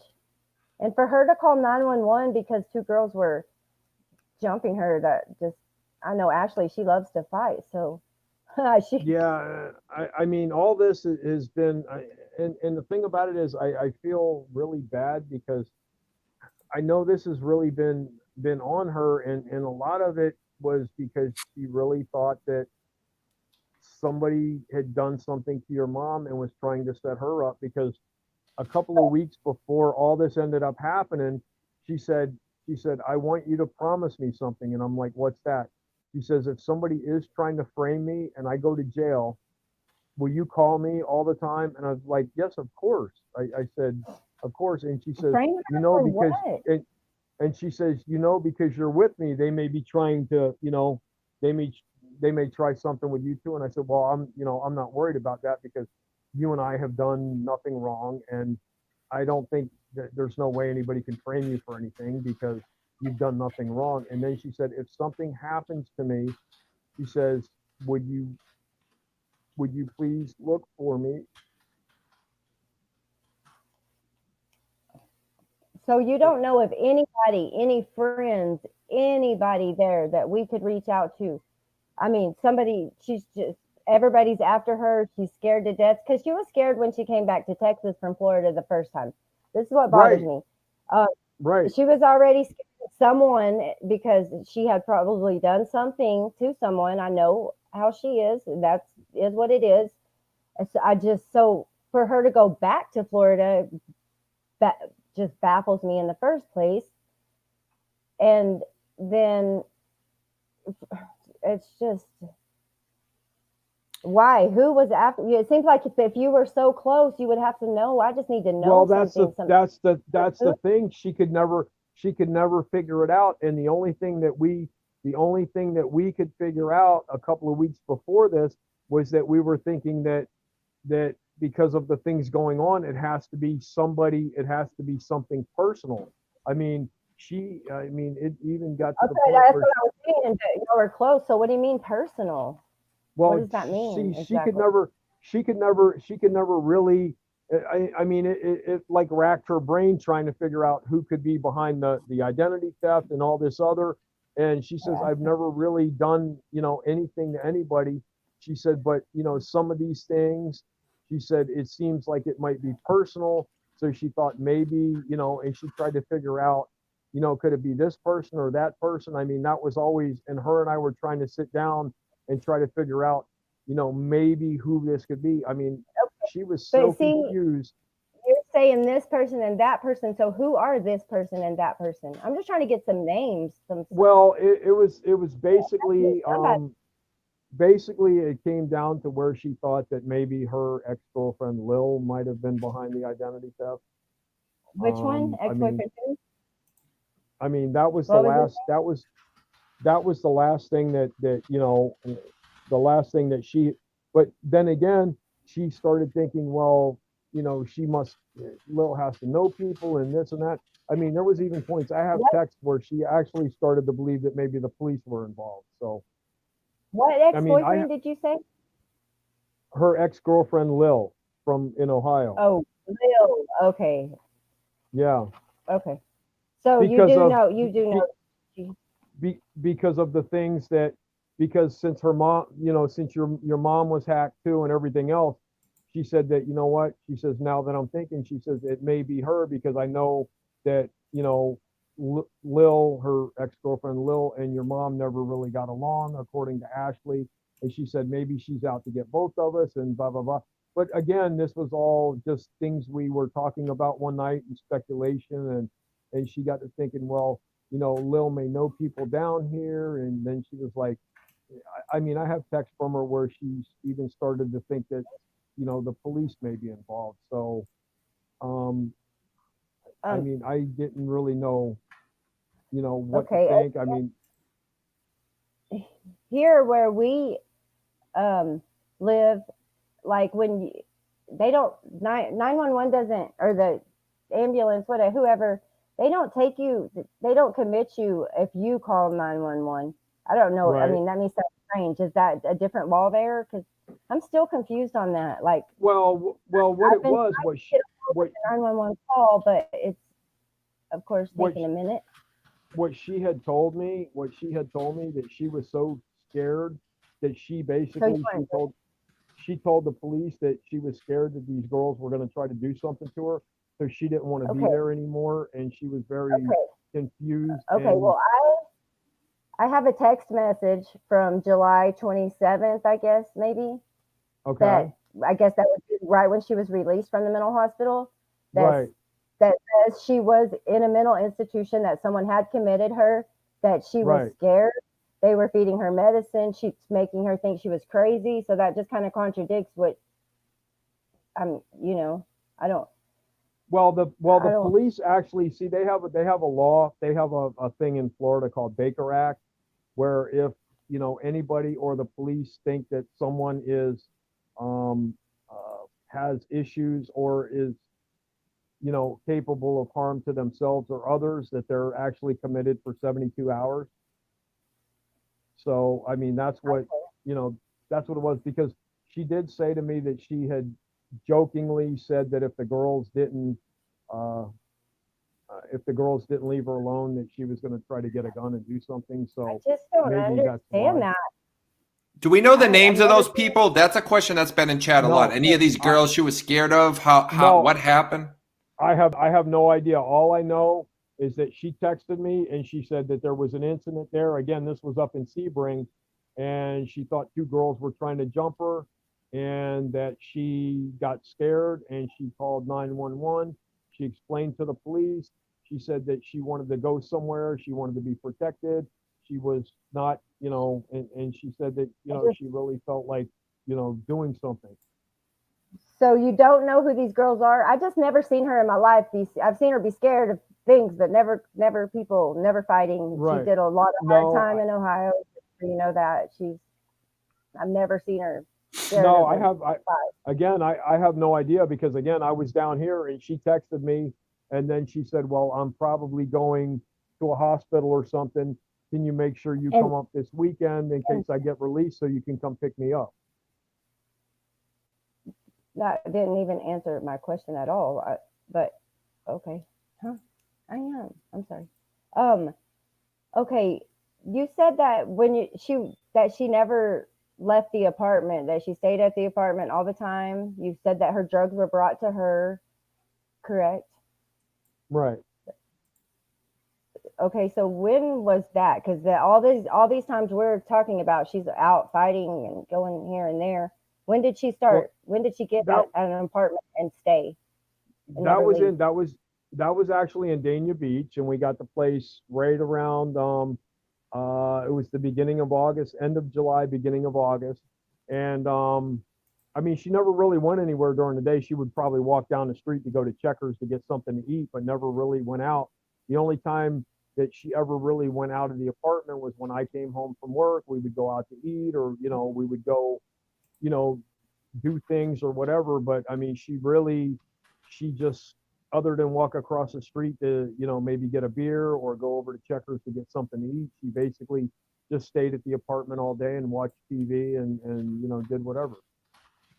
That's just so strange to me, unless she was really being on some crazy drugs. Because I mean, if anyone knows my sister, she doesn't stay in the same state an hour. Yeah, no, I know that, because there actually were several times when I would get up in the morning for work, and I would wake her up and I would say, hey, do you want to take me to work? That way you have the truck for the day, so you can go somewhere, or maybe go to, and she said no. She said, just go ahead and go to work. I mean, there was only 2 times the whole time we were there that she got up and drove me to work so that she could go ahead and have a vehicle for the day. And I mean, that was it. I mean, almost every day I would try to get her to take me to work, so at least that way she had a car, so in case she wanted to go other than the Checkers to get something to eat, she could go and she could go and do whatever she wanted. But I mean, she never wanted to do that. Why? When did that change? It just, I don't know. I mean, it didn't make any sense.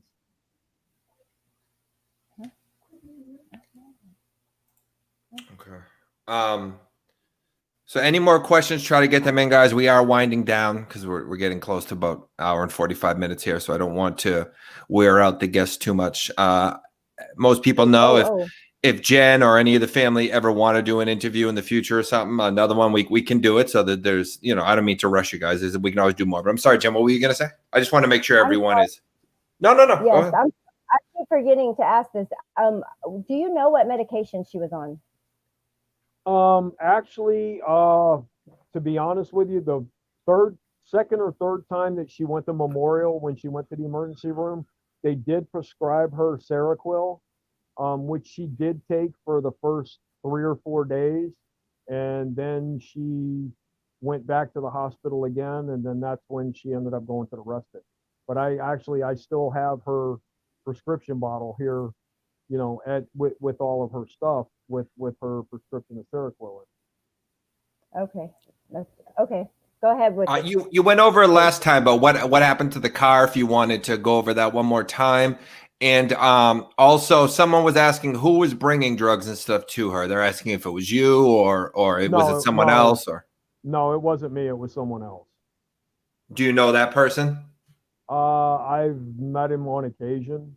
Okay. I mean, basically, she made the calls or whatever. I mean, I've met him once or twice. Okay.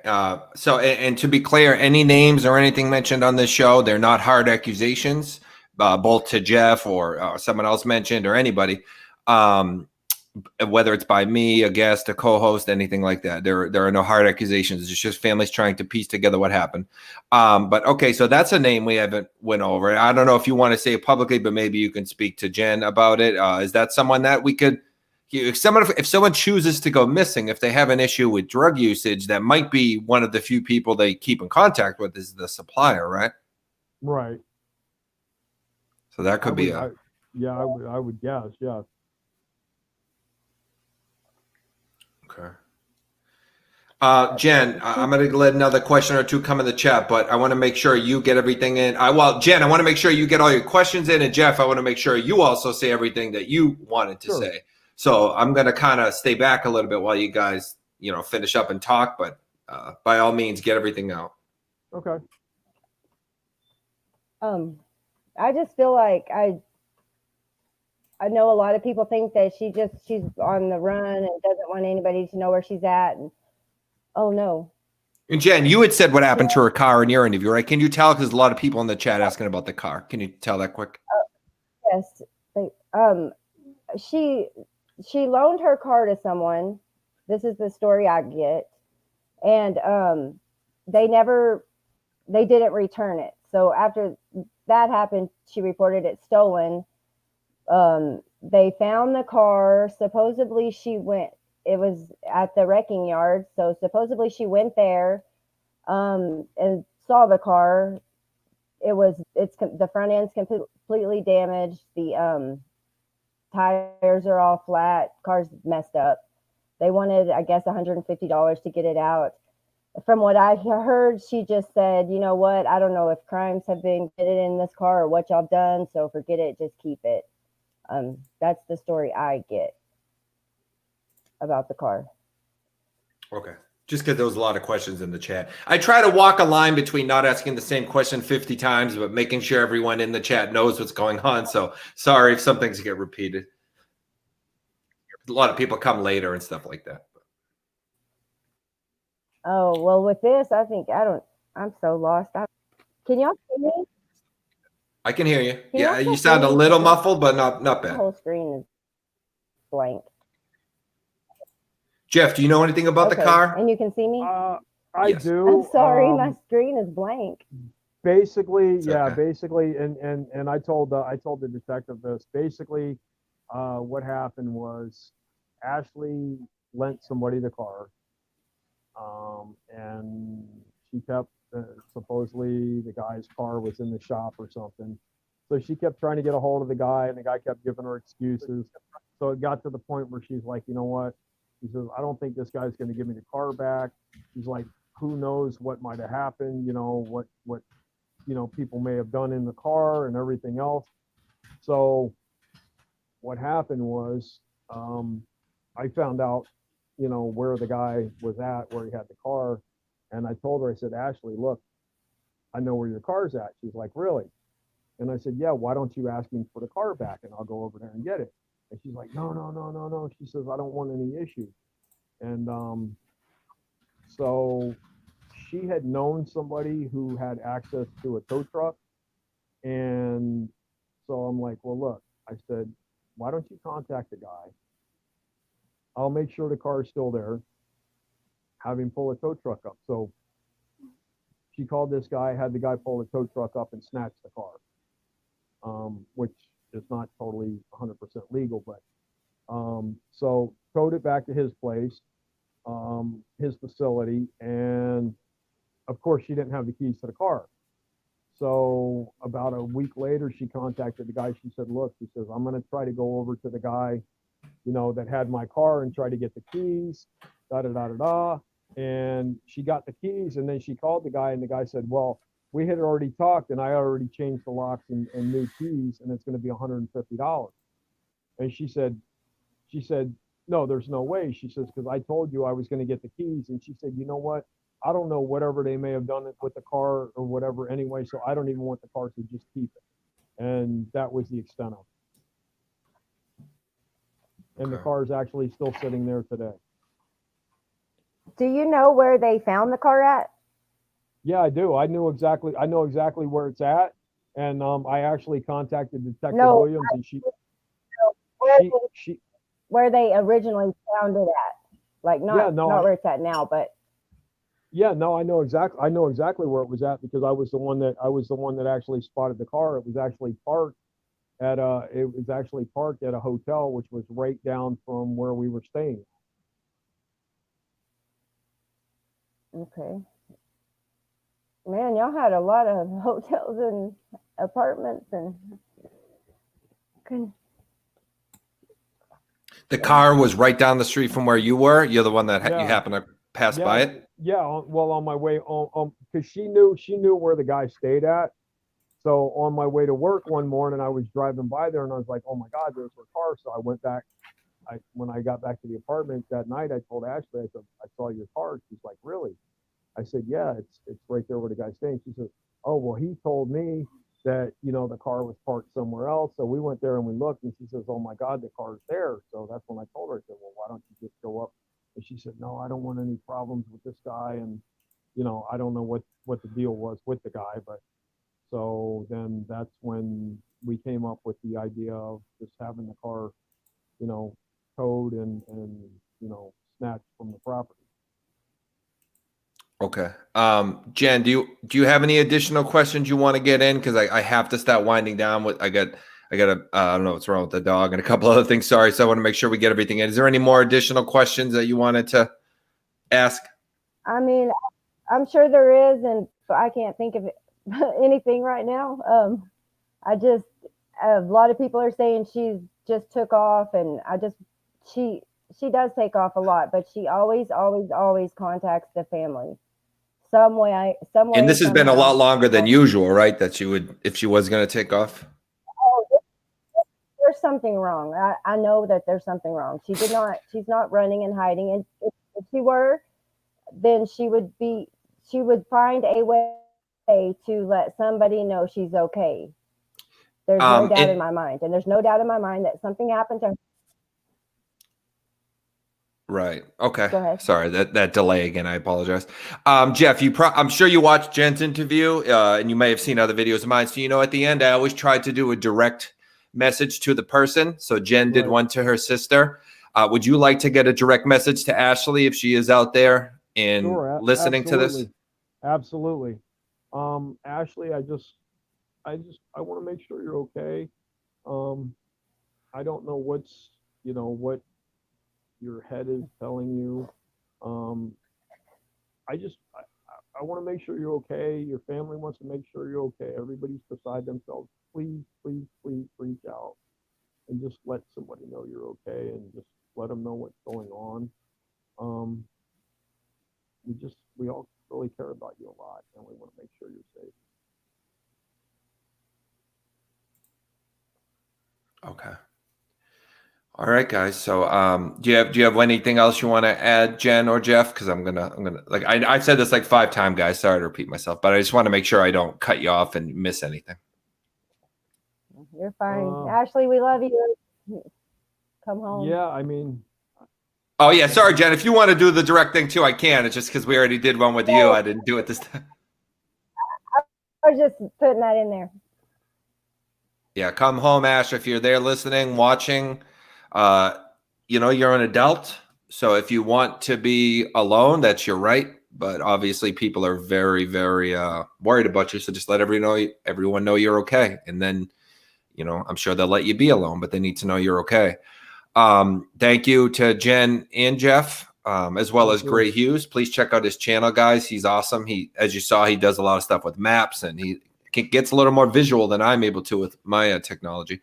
And lastly, real quick. Oh, actually, I think I was told that it's the wrong case number. Please check out Be United, guys. They're a missing persons organization with their links in the description. They are awesome. But I think somebody said this is the wrong case number on the Be United flyer. But please check them out, guys. There's their website there, and they have a group on Facebook. They work with us, and they are awesome.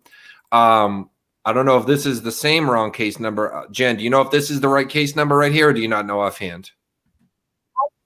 I can't see anything. My computer screen's completely gone, but I can tell you the case number. Is it 20-155-286? It is. Wait. Okay. Yes, it is. Except there is a 34 in front of it, so it's like 34-20-155-286. Okay. And if you have any information, guys, contact 954-828-6617. Excuse me, Detective Tiffany Williams from the Fort Lauderdale Police Department. She was mentioned earlier as just Detective Williams. I've also put Jeff and Jen's information, not information, but the links to their Facebook pages. If you had a question for either one of them, you can contact them there. If you had a tip for Jen or the family or anybody, please go ahead and contact them there. I also put my information. I always say it makes the most sense. You going to say something, Jen? No, I can't. My stuff's all messed up. Sorry. Oh, okay. I just saw you raise your hand. Yeah, so you can message me if you want, but I always recommend contacting the family or the authorities first. But if you do send something to me, I'll pass it along. Or if you have a question for Jeff or something that wasn't clear that he said, his information is there as well. Well, his link, I should say, on Facebook. Other than that, guys, I want to thank you all for coming on, both Jen and Jeff. I pray that she's found and that there's some kind of resolution to this that just nobody's seeing right now. Some kind of, positive ending for sure. Thank you. Thank you for everything you're doing. Absolutely. And thanks. I know. I'm sorry, Jen. You're breaking up. I just said thank you. You are too, and I'm so sorry about your dog. I'm sorry. Oh, thank you. Yeah, sorry guys. It's so unprofessional. I'm running 15 times off camera, but he's like dying. And if you knew the smells that were coming up here throughout this broadcast, you wouldn't want to be me over the last 2 hours. Let me put it that way. Sorry, guys. But yeah, so thank you to Jeff, to Jen, and to Gray Hughes. Please check him out. Gray Hughes Investigates on YouTube. He's amazing. And if you have any tips, go ahead, send them along, guys. And if anybody wants to, we've already done 3 episodes. I'll do 4, 5, 6, whatever it takes to bring Ashley home. So thank you to everyone. Looks like Jen's frozen, I believe. I know she's having some tech issues. So thank you, Jen. And thank you, Jeff. I appreciate you coming on, man. Good luck with everything. Okay, I'll talk to you shortly. Thanks, guys. Thank you. All right, bye, everybody.